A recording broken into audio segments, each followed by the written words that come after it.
are here with Suzie Goulding. You may be familiar with her. She has started one of the first COVID long haulers support group here in Canada, and we are lucky to have her participating in one of our case studies here at the clinic.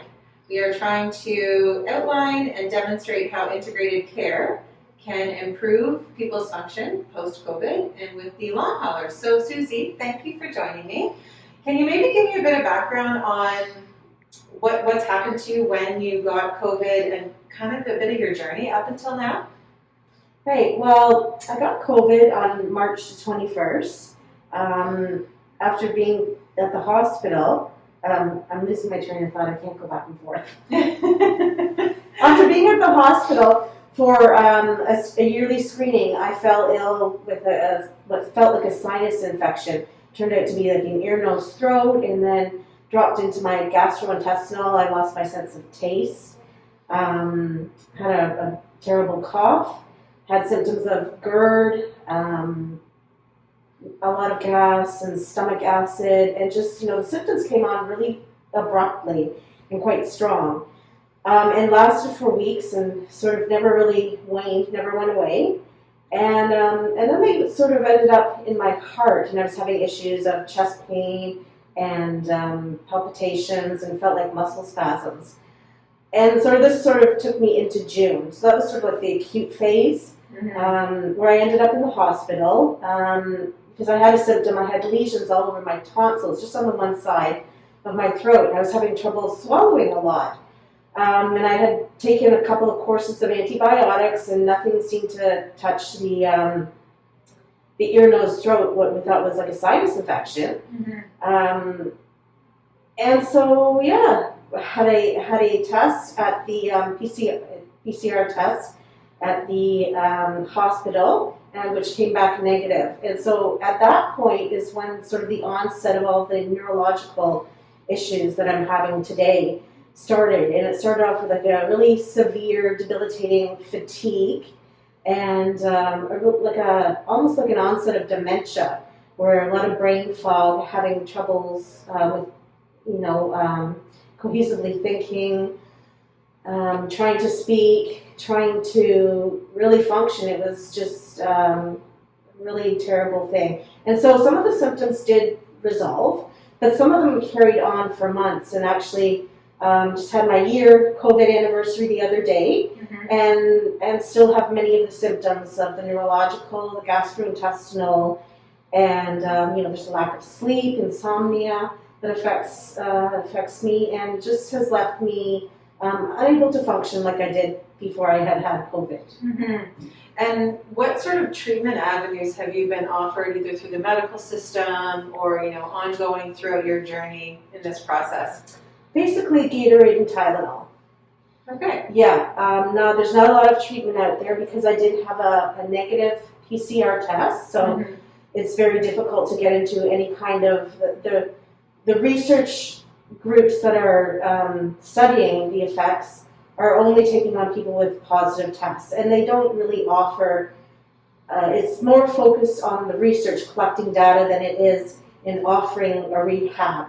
There are a few places that do offer rehab, but most of those places are offering for the patients that had severe cases and who were hospitalized. Right. So it's difficult to get into those. So there's really not a lot of programs out there offering any kind of help. So up till coming to Pillars of Wellness, I haven't had any help.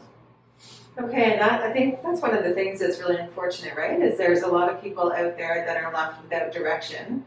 And from the medical system, they're just trying to catch up with what's happening. And the direction given to people is really unclear. So there's a lot of people sitting at home like you, and I know you had mentioned to me that you were sitting at home and kind of resting and not doing anything because you were scared to increase your symptoms, scared of the unknown. And I think, as we all know, when you're sitting in those situations and not activated for a long time, it can actually make things become even worse. Yeah, I think it can make things become chronic. And so, yes, you're absolutely right. I was afraid to do anything because I had no knowledge of how to overcome this and no help. And so when you're put into that position, you just go into protect mode and you just want to stay as low as you can, low profile as you can, and trying to conserve all your energy. And then this is not the answer either, because for myself, I gained a lot of weight, and I just feel like I'm at a really unhealthy point in my life, and I didn't know what to do and who to turn to. So this was just a blessing in disguise for me. And if you feel comfortable speaking to how this has affected you emotionally, because I think mental health has always been sort of a taboo subject for people in general, but I think with COVID, we all have a greater appreciation of how our health and how our mental health is so important. And for what you've gone through in the last year, it must have taken a toll on you. Mm-hmm. Yeah, that's a really great point to bring up the mental health. As you said, a lot of people don't want to speak about these things, but absolutely, a virus that's going to cause neurological issues will certainly have an impact on how your brain is functioning and how your emotional state is going to be. That's only one aspect of what can happen with your emotional state. So you put that and then add another layer of the onion onto it of not being taken seriously by the medical system, and then adding another layer onto it of not being able to get any support or help in rehabilitation. And so all these layers creating together can really create a depression and anxiety, and as well as the direct results of the virus on the brain and what's happening to you. So it's been a very emotional ride, and we've been just looking to one another in the support group to get that support, and then thankfully to now to your rehabilitation, taking patients seriously and offering some kind of hope. So Suzie, I know you haven't had really any treatment until coming to Pillars of Wellness. So we had the opportunity to do the Vox Neuro assessment with you, which was what was aired on the CBC News, outlining the cognitive deficits and the neurological deficits that people are experiencing. So we did that Vox Neuro assessment. You had a reassessment 3 months later without having any treatment. The results were roughly similar. Slight improvement, but fairly much the same, showing some cognitive deficits. So now, explain to me the treatment program that you're going through now, because the intention will be to do a reassessment on your brain to see how the treatment program has impacted on it in terms of your recovery. But explain to me what kinds of stuff you're doing right now, and if you can't remember, then we can kind of walk through things one at a time. Right, so the program that I'm involved in now, my recovery program, is an interdisciplinary approach to recovering, which houses specialities in different areas. I have a speech therapist that's helping me, as well as a naturopath and a acupuncturist, occupational therapist, physiotherapist, and I know I'm missing one. Counseling? Counseling, that's right. That's right. Yeah, so those are the different areas that I'm receiving in. And I'm finding that, all these are valuable assets in, trying to recover from something like this.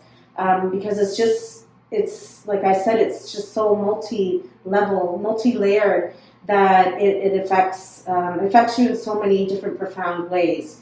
So it's a learning experience, and I'm getting a lot of valuable information on how to deal with the situation that I'm in now. Great, and I know for us we're excited to sort of see how things progress over time, because COVID is so systemic and it impacts people on a multitude of layers. In Pillars of Wellness, we believe that doing an integrated care approach where we can all use our specialized skills to sort of tackle all the different areas is the most effective. It's not an easy program though, right? You've got lots of appointments and you've got a lot of stuff that you've got to do on your own and work hard towards your own recovery. But, we have a good feeling that, in the end of the program, you're going to notice some benefits, and then you'll carry on with a lot of knowledge to help continue to support your own recovery. And we're hoping that we can explain and sort of show this to more people so that they don't feel like there's no options for recovery.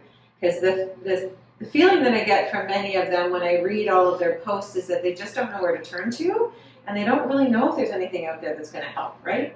And I think that is the scary piece for people. So we're hoping that with your help and running through this program that we can show that yes, there is light at the end of the tunnel, so to speak. It's not a short road, it's not an easy path, but there is potential.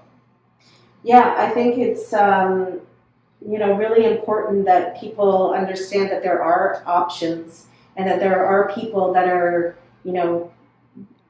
helping us and facilitating programs that are actually really targeted for the problems that we're having.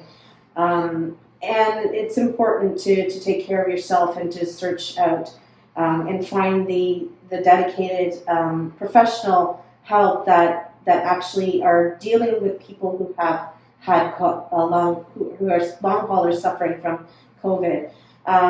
But people who have the knowledge, and that's important too, because there's a lot of other rehab or physiotherapists that might sort of try and look at doing a rehab program just as a one-faceted kind of approach.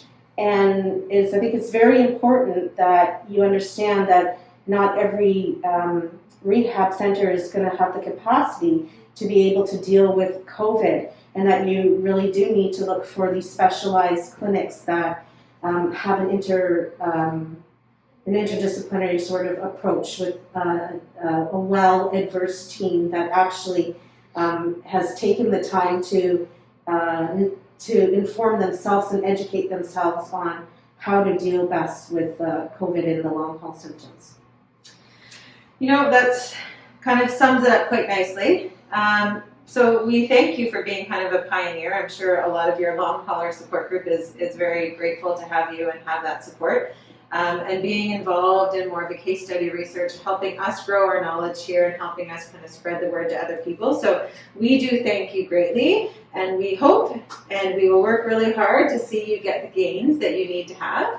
And we'll kind of keep everyone posted along Suzie's journey, and hopefully what we learn together will be able to help others continue to support the growth and development of these long haulers. So thank you, Suzie. And thank you so much for having me. Like you said, you only will get out of it what you put into it. So I'm really dedicated to working really hard and taking advantage of your kindness in offering this rehab to me. I feel very blessed, so thank you. Great.